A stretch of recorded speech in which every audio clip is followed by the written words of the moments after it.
Hi అండి అందరికీ welcome to Renuka's kitchen. ఈరోజు మనం చికెన్ కర్రీ చేయబోతున్నాం.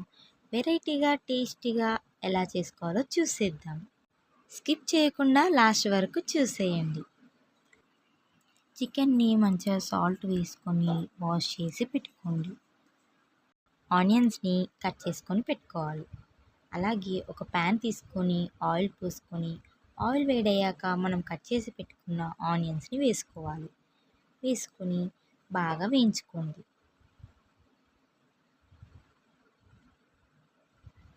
మంచిగా కలర్ వచ్చేంత వరకు వేయించుకోవాలండి. బ్రౌన్ కలర్ వచ్చేంత వరకు మంచిగా వేయించుకోవాలి. అలాగే ఇప్పుడు మనం కొత్తిమీర పుదీనా వేసుకొని వేయించుకోండి. ఇవి బాగా వేగాక స్టవ్ ఆఫ్ చేసుకొని చల్లారే వరకు పెట్టుకోండి. అప్పటి వరకు మనం టమాటాలని సన్నగా కట్ చేసుకోవాలి. అలాగే పచ్చిమిరపకాయలు కూడా కట్ చేసి పెట్టుకోండి. ఆనియన్స్ చల్లారిపోయాక మిక్సీ జార్లోకి వేసుకొని మంచిగా ఇలా గ్రైండ్ చేసుకోండి. ఇలా మంచిగా పేస్ట్ అయ్యే వరకు గ్రైండ్ చేసి పెట్టుకోండి. ఇప్పుడు కడాయి తీసుకొని దాంట్లో ఆయిల్ పోసుకోండి. సిమ్లో పెట్టుకొని ఇప్పుడు దీంట్లో షాజీరా వేసుకోవాలి. అలాగే 2 లవంగాలు వేసుకోండి. అలాగే దాల్చిన చెక్క వేసుకోండి. వేసుకొని ఇవి వేగాక మనం కట్ చేసి పెట్టుకున్న టమాటాలని వేసుకోవాలి. వేసుకొని మంచిగా కలుపుకోండి. ఇలా మంచిగా దగ్గరికి అయ్యాక మనం ఇప్పుడు దీంట్లో అల్లం వెల్లుల్లి పేస్ట్ వేసుకోవాలి. వేసుకొని మంచిగా కలుపుకోండి. టమాటా అనేది బాగా నూనెలో ఉడికించాలండి. బాగా ఇలా వేగాలి.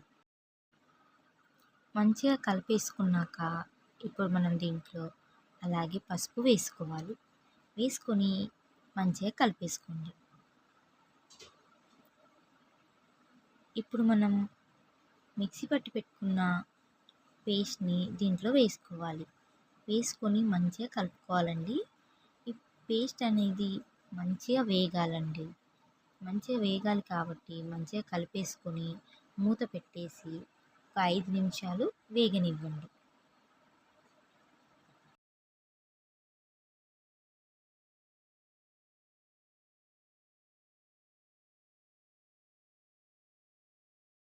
ఐదు నిమిషాల తర్వాతకి మూత ఓపెన్ చేసి ఇలా పైకి నూనె తేలిందో లేదో చూసుకోండి.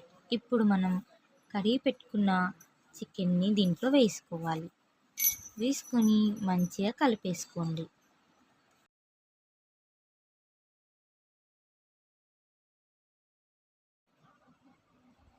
మంచిగా కలిపేసుకొని ఈ చికెన్ బాగా ఉడికేంత వరకు మూత పెట్టేసి మనం మగ్గనిచ్చుకోవాలండి. కొద్దిసేపు అయ్యాక మూత ఓపెన్ చేసి దీంట్లో కారం వేసుకోవాలి.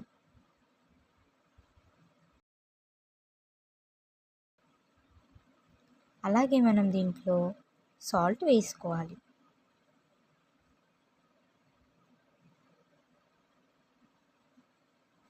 ఇప్పుడు మంచిగా కలిపేసుకోండి.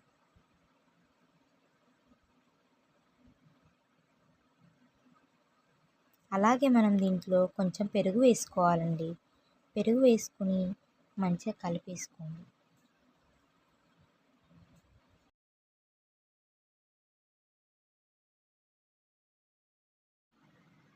ఇప్పుడు మనం చికెన్ని బాగా మంచిగా మగ్గనివ్వాలండి. ఒక 15 నిమిషాల పాటు మూత పెట్టేసుకొని బాగా మగ్గనివ్వండి. కొత్తిమీరని కట్ చేసి పెట్టుకోండి. 15 నిమిషాల తర్వాతకి మూత ఓపెన్ చేసి ఇలా నూనె పైకి తేలాక మనం ఇప్పుడు ఒకసారి కలిపేసుకొని లాస్ట్లో కొత్తిమీర వేసేసుకోవాలి. అంతేనండి, easy and tasty variety chicken curry ready అయిపోయింది. టేస్ట్ అయితే చాలా బాగా వచ్చిందండి. మీరు కూడా ట్రై చేయండి. ఎలా వచ్చిందో కామెంట్ చేయండి. ఖచ్చితంగా అయితే చాలా టేస్టీగా వచ్చిందండి. ఇంకా మా ఛానల్ని సబ్స్క్రైబ్ చేసుకోని వాళ్ళు ఉంటే సబ్స్క్రైబ్ చేసుకోండి, లైక్ చేయండి, షేర్ చేయండి. Thanks for watching Renuka's kitchen.